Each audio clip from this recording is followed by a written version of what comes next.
I'm joined today by two members of the Committee on Climate Change Secretariat, Mike Thompson, our Chief Economist, and Viv Scott, who's our Senior Analyst for International Affairs.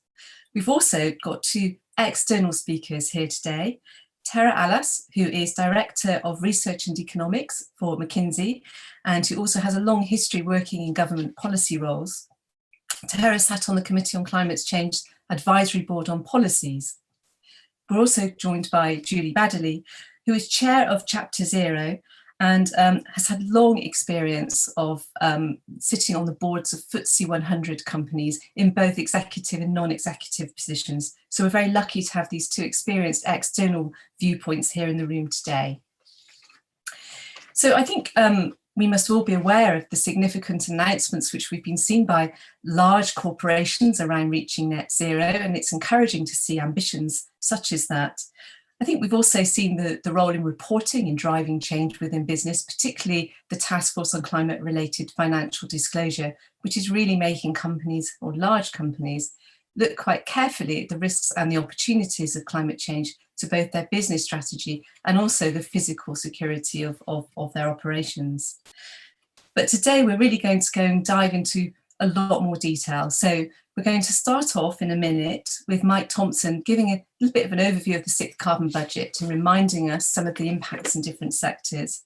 And then we're going to move on to Viv, who's going to share with us some of the results from a report which we commissioned as the CCC on the role of business. And this report's on the internet, so please and have a look at it after the event. And then we're going to move on to Tera, who will just be giving her views, particularly on the role of policies for businesses. And then Julie, who will also be sharing her views, particularly on the role of corporate leadership.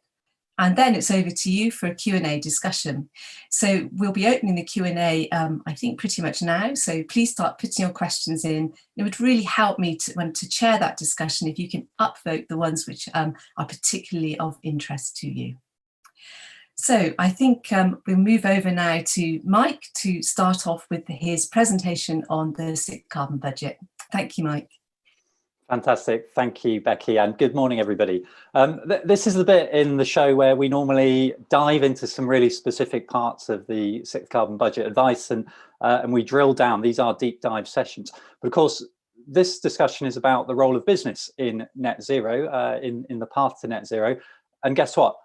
Business is involved in all of the parts of the transition to net zero. Business will be affected by all of the parts of the transition. So I'm really going to start off with more of an overview. I'm going to emphasize the big picture and the key bits of advice before I hand over to Viv on those more detailed bits. So next slide, please, James, and we'll get on with it. And the next one, please. So we start with this decisive transition, we've called it, and it's drawing itself on the screen for you now. This is the emissions. You've got the black line there, that's the UK's historical emissions, and then the dotted purple line that you see, this is the path that we've recommended from here through to net zero. And we call this a decisive transition because we're really emphasizing here that having set that net zero target for 2050, there isn't that much time, and actually we need to move very decisively to a point where within around a decade, all of our choices, all of our investments, all of our purchases are low carbon purchases. We're a long way from that at the moment, and that's where we need to get to in a decade or so. That's a really tough ask, actually. There's not a lot of time to do that. And just to kind of emphasize that level of ambition, the 2035 target that is implied by the sixth carbon budget requires a 78% reduction in emissions from 1990. You can compare that to the UK's 2050 target, which is now net zero, but just 2 years ago was an 80% reduction. So we've effectively halved the time that we've got to deliver that target. We thought that was quite ambitious when it was set back in 2008 for 2050, and now we have it as our target for 2035. So this is a seriously ambitious program that we're looking at. It needs to be that because the climate science demands that kind of response. It needs to be that to meet the demands of the Paris Agreement. But we also think that that's the right thing for the UK at the moment, the right way for the UK to go about driving our economic recovery from the pandemic, stimulating the economy. And also we think it's important in terms of sending a signal to businesses in terms of making it really clear that the direction here is towards low carbon investment, getting there as quickly as we can. This is not about choosing how quickly do we do it. It's about doing it as quickly as we possibly can. So we hope that that is a useful thing in terms of making the quickest possible progress, but doing it with the least disruption. So we have built into this the time for capital stock to turn over. We've allowed for the fact that our cars stay on the road for 15 years, that our boilers stay in our homes for 15 years, and we respect those cycles of capital replacement and then move things as quickly as we can. Okay, let's move on to the next slide, please. And we haven't just drawn that shape. We think it's a sensible shape, a kind of inverted S-curve where things build up and then they go at their fastest through the 2030s and then glide into 2050. But we've built it bottom up by looking at all of the individual sectors and applying this philosophy of scaling up the markets and getting them to a point of full net zero compliant investment and then rolling that through the stock. And you can do it more quickly in some areas than others because the circumstances, the technologies, the options, the behaviors available in each sector are different. So you see here, for example, surface transport, the purple line, moves relatively quickly, reflecting where we are with electric cars today. And you can compare that to the orange line. If we can just go back one for a second, James, the orange line, the buildings one, which moves a bit more slowly, reflecting that, look, we are just not making any progress there at present. So we need a bit of time to get things going before we also start to see that on that really sharp downward trajectory. And there are some, like agriculture, which we don't think ever will get to zero. And so that's reflected in here as well. And I'll give another advert for some things on the website. If you're interested in getting into more detail in each of these areas, there is a self-standing publication for each individual sector on the website, setting out the options, setting out what's required, setting out the policies as well that we think will need to drive the change. Okay, if we go on then to the next slide, please, now. And you can roll these forward, please, James, to the 2031. The period we've got then, I just want to emphasize this kind of next decade about scaling up from the very low rates of rollout we have today through to by 2030, we need to be at the point by then where almost all of our electric cars, all of our cars are electric cars or other low carbon options. We need to be very close to the point of almost all of our boiler replacements being low carbon. If we roll forward, please, to 2035, by that stage, everything really needs to be going at full tilt. All of the new boilers going into homes, all of the new cars being purchased, actually most of the heavy goods vehicles as well going in will need to be low carbon. We need to have fully insulated our homes. All of our low carbon, all of our electricity should be coming from low carbon sources. And we should be going at the full rate that we can manage for tree planting, peatland restoration, etc. So the theme here is that, yes, this is a 2050 net zero target, but really it's about what we do over the next decade. This has to be a decisive decade or we will not get where we need to be in 2050. And we have to make those changes across all of the economy, all of our emitting activities. Okay, thank you, James. Next slide, please. And so kind of this is just showing you roll it onto 2050 and you get to net zero. That's all been about the what, kind of what do we need to achieve? And I'll just do a couple of minutes really now on the how, what will it take to deliver it? And at the heart of it is a major nationwide investment program. As I say, we think that's really helpful for the recovery, but it isn't just that. So we go on to the next slide, please, and roll on one more. This is showing you the investment in £1 billion per year, and it's a serious program. We think we'll be adding around £50 billion a year to UK investment by the end of this decade. You can compare that to recent years' investment running just under £400 billion. So this is a material difference at an economy-wide level. And you can see here it's split across those big sectors, transport, electricity, buildings, with a bit of a role for industry and in the agriculture, the land sector as well. And it's a big investment in order to deliver the climate objective, but it also delivers us this huge operational cost saving. That's the area below the axis here. the savings that we make by shifting to these much more capital intensive technologies. So yes, it costs more to put a wind turbine in up front, but it uses less gas. It doesn't use gas. It uses less costs in the operation of it along the way. Similarly, electric cars, electric heating systems can be cheaper to run once they're in, and you see that here. So by around the end of the sixth carbon budget, the late 2030s, that operational cost saving should actually be offsetting the capital cost. So this is good for the climate and it's good for the economy in the long run. Okay, next slide, please. This is to show it's not just about investment. This is drilling in then to the role of people in this transition. And I think it's really important not to kind of think that, well, the investment bit is for business, the behavioral bit is for people. Businesses will be the ones that drive these changes as well. About 2/5 of this is purely investment. This is things like building wind turbines instead of gas-fired stations. But 2/5 of it is about take up of those technologies like electric cars, like heat pumps. And the final 1/5 is about people doing things differently. So choosing different ways of traveling, choosing different foods to eat. And they will only make those choices if they are attractive, if businesses have put options on the table which people want to take up, not just because they're low carbon, but because they are in themselves attractive. And so I think the question really here is who is going to do for buildings what Elon Musk has done for cars? Who is going to put out that option that people see as being attractive, not just because it's low carbon, but also because it is genuinely a better way of heating their homes and making things work. Okay, on to the final slide, please, from me. And this is to say that there is a huge policy part to this as well. Businesses are not doing this in a vacuum. We will not get the rate of change we need purely by resting on the goodwill of people and the goodwill of business. It has to be a government-led transition.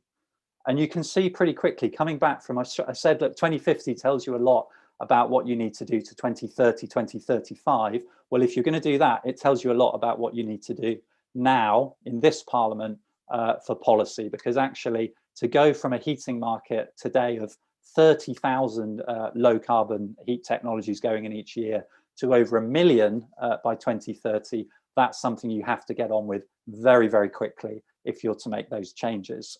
And again, there's a lot of detail on the website, a whole report actually focusing on the needs of policy. There's a very long list of things that need to be done. And really, we're setting the scene for that. And a lot of this is happening, of course. So if you just roll on one, some of this has already happened, actually. The white paper has come out. We've had the carbon pricing proposals and some other bits and pieces. So the conclusion really here for me is there's an awful lot to do. It has to be a collaboration between businesses, government, and households. And that means that businesses' role in this is not just about cutting their own emissions. It's about helping the government to bring forward the right policies. It's about providing really attractive low carbon options to households so that they can make low carbon choices. This has to be a decisive year, a decisive few years, if we are to deliver this decisive decade, if we are to make that transition to net zero that we're trying to do. Thank you. And with that, I'll hand over to Viv, please, and the next slide, James.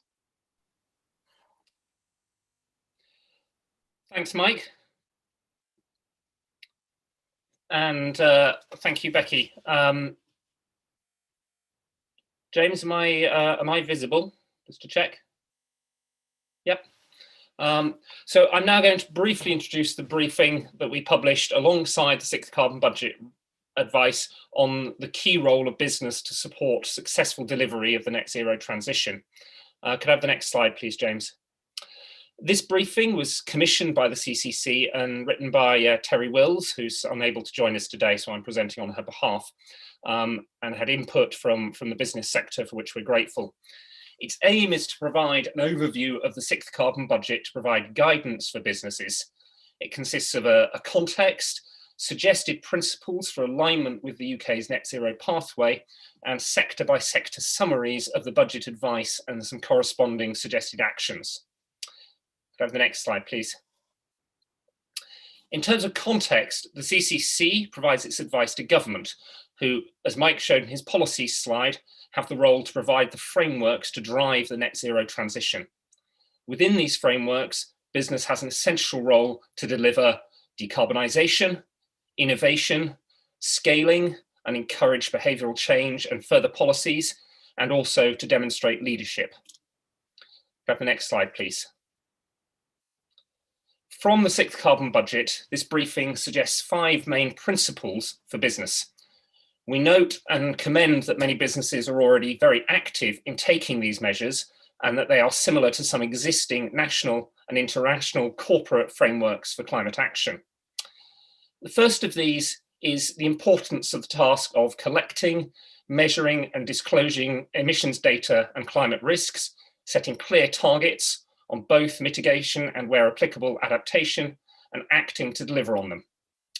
The second is to adopt the highest possible ambition, making these targets as comprehensive and ambitious as possible. The more businesses can move ahead of the overall UK's 2050 net zero target, the better. Could I have the next slide, please, James? Third, looking to address all emissions across all scopes. This is scope 1, so direct emissions from company operations. Scope 2, emissions embedded within products consumed in company operations, for example, bought in electricity. And scope 3, emissions resulting from the use of a company's products or services. And also, where possible, to go further, to look at, for example, wider opportunities for broader engagement by businesses, either with their workforce or their customers, or indeed with government calling for greater policy ambition. Could I have the next slide, please, James? Fourth, to place climate change at the very top level of decision-making in businesses. Here, I believe Julie Baddeley will come in to talk about this further in her comments, so I will leave this to her.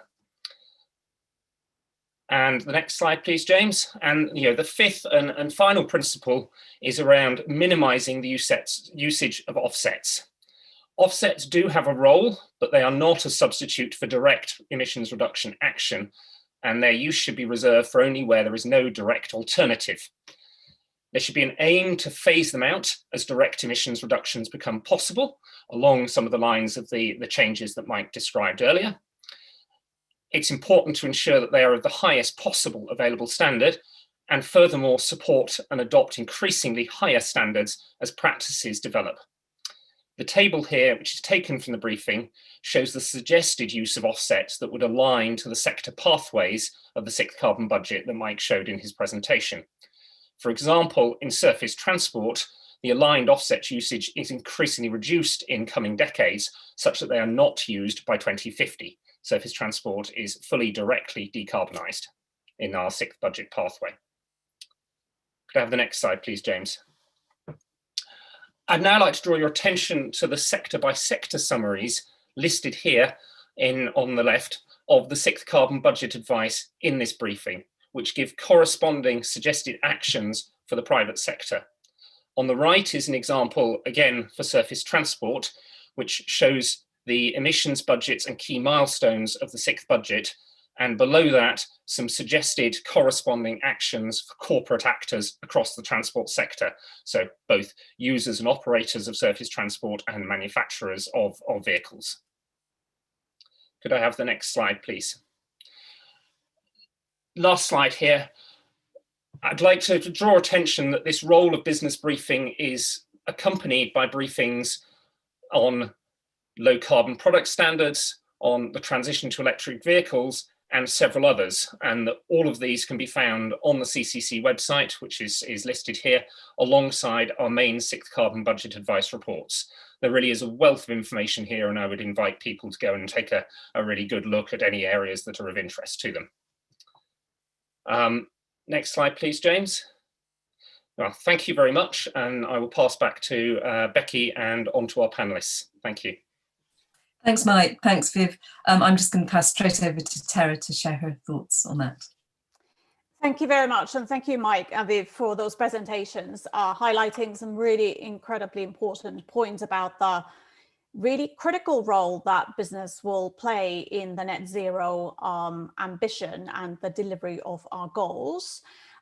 So as we've just heard, business has just an absolutely central role, both in terms of innovating the right products and services we'll need for a net zero economy, in terms of investing and raising the funding and financing for delivering all of that huge billions of pounds of investment that will require, creating products and services that will nudge and encourage households and other businesses to take on lower carbon alternatives as fast as possible.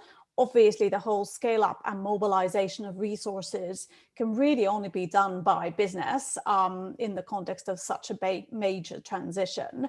And, we'll need them to be manufacturing and delivering all of that low carbon kit to people's homes and to businesses. So enormous role for businesses to play. And that, I think, also then puts enormous importance on the sort of engagement that we build with businesses.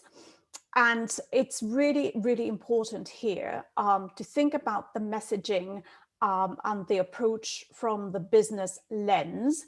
A lot of businesses are not that familiar with how government works, how policy works, and they could well approach this kind of from a negative perspective, unless we're able to explain to them what some of the positives are and help them engage in a positive way.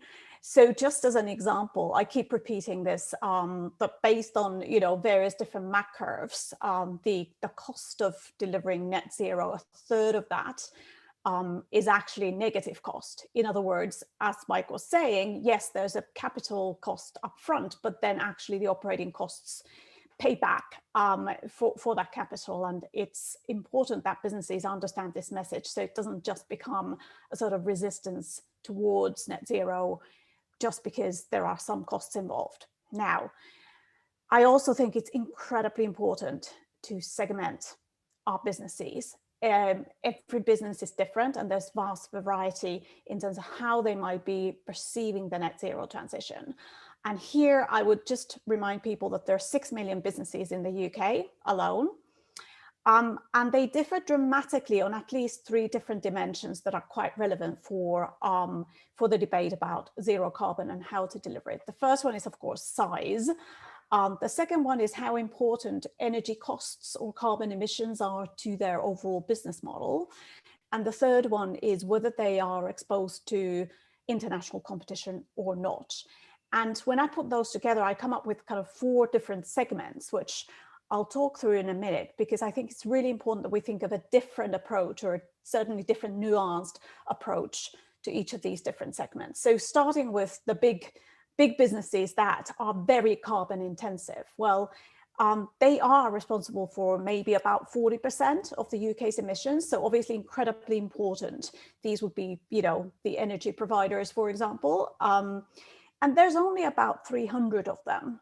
So technically you could have a 1-to-1 strategy for every single one of them and be able to, think about delivering that 40% reduction in carbon. So that's a starting point, and a lot of policy has been focused, of course, on that, rightly so. But then there's a second segment of large businesses for whom energy costs, carbon, etc., are really not inherently top of their agenda. And here, as I'm sure Julie will come on to say, we need those businesses to show leadership and to really care about the climate issue, even if it isn't inherently a board level issue, because energy costs might be quite low for them and they're not huge carbon emitters. And those people in this segment of businesses that really show leadership have a potential to create a movement around which others then coalesce. We then have the small and medium-sized businesses, about 1.3 million or just above 1 million, who are responsible for about 20% of emissions, who are actually quite exposed to international trade. And so many of those businesses will be concerned about their competitiveness if, for example, energy costs go up, or there's still certain unilateral action by UK that essentially makes their business model a little bit more challenging. And there it's going to be really important that there is a level playing field as far as possible, so that those businesses are not inherently disadvantaged, and in fact might be advantaged by kind of an early early transition into a zero carbon economy. And then finally, really, really importantly, almost 5 million businesses will not care too much. Like energy costs, carbon emissions are not a big deal for them inherently in terms of their business model. They're small, they have lots of other things to worry about. And I think this last segment, which actually based on some rough estimates is about 30% of all of emissions. This is business emissions. Sorry, I should have said that clearly in the beginning. We need to think of them more like households. They are going to be absolutely fine with the net zero transition as long as it's easy, as long as it's essentially kind of embedded into the way of doing things anyway. And, you know, they are not going to be able to really aspire to the sorts of things that Viv was talking about, but maybe we don't need them to. As long as the large businesses are showing leadership and doing what they can to get a movement around net zero, and as long as lots of other businesses are creating the products and services for other small businesses to adopt net zero in an easy way, they will come along. And so the bottom line here, I think, is that to engage different businesses, we're going to need different messaging and different mechanisms and different aspirations as well. And if we do that, then I think really everybody can get on board. Thanks very much. Thank you very much, Tera. If I can move over now to Julie. Thank you, Becky, and thank you for inviting me. We were delighted to see the announcements that came out around the sixth carbon budget and more detail in the regulatory environment, because business has been crying out for understanding the framework that we're going to be operating in. We can't really make plans without understanding that environment. So it was a great pleasure to see it, even though, as Mike says, it's a big ask. It's a very challenging environment for business to move into. But we completely recognize that business has to solve this problem. We're really the only part of the infrastructure that can solve the problem, and I won't go over all the different aspects of it, which Tera has already alluded to, but just to pick on one, which is this is really about reshaping whole supply chains. And if we reshape the whole supply chain, we actually do pick up those smaller companies because everybody's providing something to somebody. And so for a lot of the businesses that we're working with, that is the key, is understanding end to end the whole of their value chain and thinking, what do we need to do to change this so that we are making the best contribution we can to the challenge in front of us. And that challenge is about net zero, but let's not forget it's also about adaptation, because we will face problems. Even if we do the best possible job on net zero, we are still going to face a lot of the problems that climate change has already resulted in. And you've talked about engagement with the public. I mean, I'm not sure that the public really yet understands the implications of this in terms of their own experience. And I suspect if you spoke to someone in Texas today, they would blame the cold weather on the administration, but they certainly wouldn't relate to it being a global warming problem. So I think there is a huge communication challenge. But my role today is to just speak briefly about leadership of this. I mean, there is absolutely no question that this has to be a boardroom issue, because the transformations required to meet the big ask that Mike mentioned must be discussed in the boardroom, because they're going to be so fundamental in terms of challenging whole business models, looking at whole ways of financing, reappraising investments in a completely different way, and that has to be a boardroom issue. That said, as we all well recognize, the board can't deliver on its own. So this is a boardroom issue, but it requires engagement with the whole workforce in the whole business, because it's actually everybody in the company who's going to be affected and whose jobs are going to be affected by this challenge. So we see it as a boardroom issue, but that's to set the strategy and maybe develop the high level plans, but it's actually something that's going to affect everyone. And one of the sort of bright spots on this horizon, I think, is the fact that the staff, particularly the younger staff, are becoming very, very focused on this and wanting their companies to tackle it properly. So just to talk about Chapter Zero briefly, I mean, a group of non-executives, of which I was one a couple of years ago, felt that the non-executive world was probably behind in knowledge of the climate impacts and vital to tackling it, because we make up the majority of seats in the boardroom. And so we as a group put together a network for non-executive directors and chairs to help them become better informed and get the conversation into the boardroom. We aren't climate experts, we're business people. And we launched our network, Chapter Zero, in the summer of 2019. And we now have in the UK 1,200 members. And this is not just a UK thing we are part of, and in many ways the UK is leading a global network of chapters which are either already formed or in formation in more than 25 countries. So this is not just about the UK or even about Europe. We have chapters forming in South America, in Asia, in Russia. It's a very broad movement because this is a global issue and it has to be tackled on a global basis. And Chapter Zero is it's a free network. It's there to help promote this education, and we have toolkits which are also free for anyone on this call to download and use in their businesses.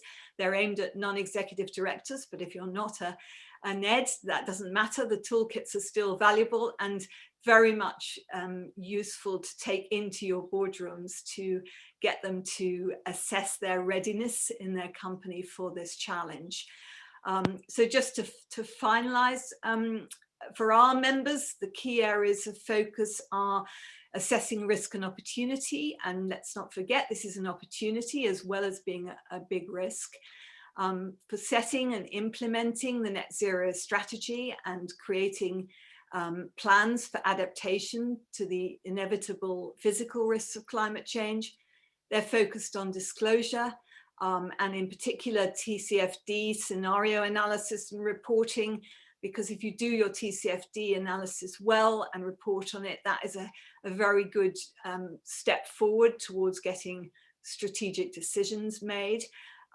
They're looking at scopes 1, 2, and 3, and scope 3 is just, it makes up the biggest amount of emissions. So it's a very important area and one that a lot of companies haven't quite got to grips with yet. And we are delighted to have the CCC's Guide for Business, which we helped with in its gestation.